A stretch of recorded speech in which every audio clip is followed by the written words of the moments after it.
इतिहास में पहली बार जिसको मौत और हार का डर ना हो, जीत उसकी मुकद्दर में तय होती है। यह कहानी है एक ऐसे वीर पराक्रमी योद्धा की जिसने ना सिर्फ पूर्वोत्तर की रक्षा की बल्कि मुगलों के गुरूर को भी कुचल डाला। The legend of Lachit Borphukan. Bharat का वो हिस्सा जहां सूरज सबसे पहले दस्तक देता है। पूर्वोत्तर 17वीं सदी, जब पूर्वोत्तर की राजधानी हुआ करता था रोंगपुर शिवसागर। मुगल सल्तनत की पैरवी करते हुए मीर जुमला ने राजा जयध्वज सिन्हा को परास्त किया, जिसके पश्चात उनकी अकाल मृत्यु हो गई।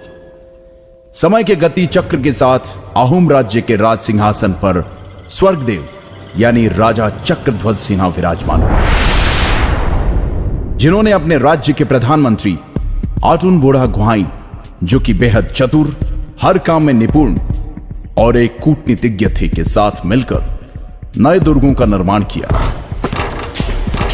अपनी सेना को संगठित कर उसे और मजबूत बनाने के लिए उन्होंने एक वीर योद्धा लासित बोरफुकन को अपनी सेना का प्रधान सेनापति नियुक्त किया।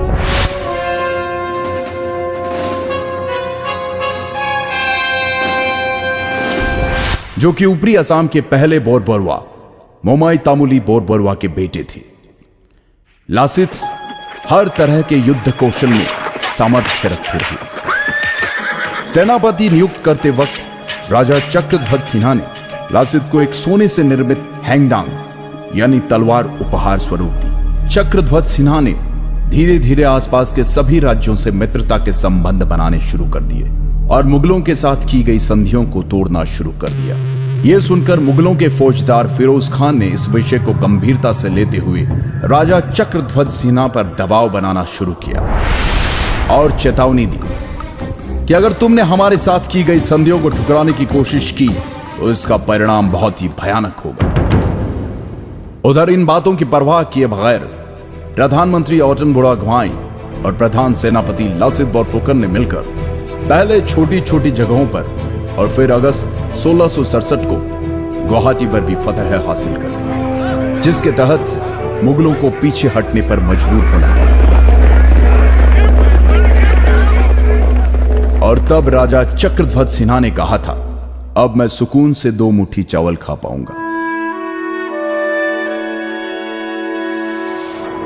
वहीं दिल्ली में बैठे मुगल सल्तनत के बादशाह औरंगजेब को जब इस बात का पता चला तो वो बौखला गया और 19 दिसंबर 1667 को एक विशाल सेना जिसमें 5000 बंदूकधारी, 1000 से अधिक तोपें, नावों का एक बड़ा बेड़ा, 30,000 पैदल सैनिक, 15,000 तीरंदाज और 18,000 तुर्की घुड़सवार शामिल थे, जिसकी कमान उसने राम सिंह के हाथ में देकर कहा, जाओ और जो भी हमारे सामने सर उठाने का साहस करे उसे कुचल डालो।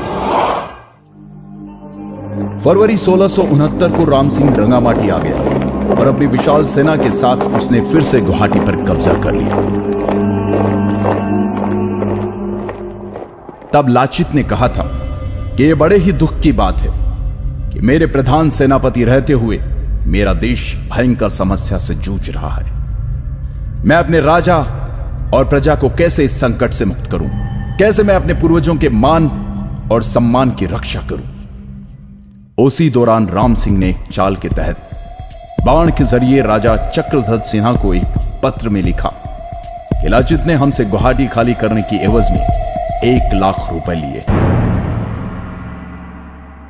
एक बार तो राजा को लाचित की ईमानदारी पर शक हुआ, लेकिन प्रधानमंत्री आटुन बोड़ा गुहाई ने समझाया कि लाचित देशभक्त है और यह उनके खिलाफ एक षड्यंत्र मात्र है। लाचित की देशभक्ति की मिसाल इस बात से भी लगाई जा सकती है कि मुगलों पर नजर रखने एवं युद्ध नीति के तहत लाचित ने गुवाहाटी के नजदीक दुर्ग बनाने के काम की जिम्मेदारी अपने मामा को दी थी और कहा कि कल भोर होने से पहले यह दुर्ग तैयार हो जाना चाहिए। मामा ने कहा, आप निश्चिंत होकर आराम करें, सुबह तक काम हो जाएगा। आधी रात को लाचित की बेचैनी बढ़ गई। उनसे रहा नहीं गया और वो दुर्ग का काम देखने चले आए। उन्होंने वहां जाकर देखा तो सारे मजदूर और मामा सो रहे थे। यह देखकर लासित की आंखों में खून उतर आया और उन्होंने गुस्से से मामा को उठाकर कहा, मामा, मैंने आपको कहा था कि काम रात भर में हो जाना चाहिए। दुश्मन हमारी मां की छाती पे खड़ा है, लेकिन बावजूद इसके आप आराम की नींद सो रहे थे। यह देखकर मामा लड़खड़ाते हुए बोला, माफी चाहूंगा, काम करते करते कब नींद लग गई मुझे पता ही नहीं चला। मैं अभी मजदूरों से कहकर काम शुरू करवा देता हूं। परंतु लाचित के सब्र का बांध टूट चुका था। गद्दार, मुल्क से बढ़कर मेरा मामा नहीं हो सकता, कहते हुए मामा की गर्दन धड़ से अलग कर दी और रातों रात उस दुर्ग का निर्माण करवाया, जिसके कारण मजबूर होकर मुगल सेना को जल युद्ध के लिए तैयार होना पड़ा, जिसमें कि मुगल सैनिक बहुत कमजोर थे। इधर बहुत तेज बुखार से जूझ रहे लाचित को अर्जुन बुढ़ागुहाई ने कहा कि तुम्हारी तबीयत बहुत खराब है, इस हालत में तुम युद्ध पर नहीं जा सकते। फिर भी लाचित युद्ध के लिए गए और शुरू हुआ सराय घाट का ऐतिहासिक युद्ध, द बैटल ऑफ सराय घाट। लेकिन क्योंकि लाचित के पास सेना बहुत कम थी, इसलिए लाचित की सेना हारने लगी, युद्ध छोड़कर पीछे हटने लगी।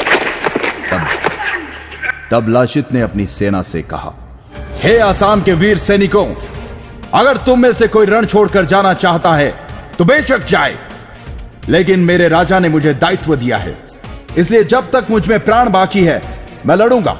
अगर मुगल मुझे बंदी बनाकर ले जाना चाहते हैं तो ले जाने दो। तुम जाकर राजा से कह देना कि मैं उनकी आज्ञा का पालन करते हुए आखिरी दम तक लड़ा। यह सुनकर लाचित की अगुवाई वाली सेना में तीव्र ऊर्जा का संचार हुआ और परिणाम मुगलों को मुंह की खानी पड़ी। मुगल सेना पूरी तरह से हार गई। यह देखकर मुगलों के नेतृत्व करने वाले राम सिंह ने नतमस्तक होते हुए कहा, मैंने अपने जीवन काल में अनेकों युद्ध देखे और लड़े, पर ऐसा पराक्रमी वीर योद्धा जो जान से ज्यादा अपनी मातृभूमि से प्यार करे, जो युद्ध के हर क्षेत्र में पारंगत हो, आज पहली बार देख रहा हूं।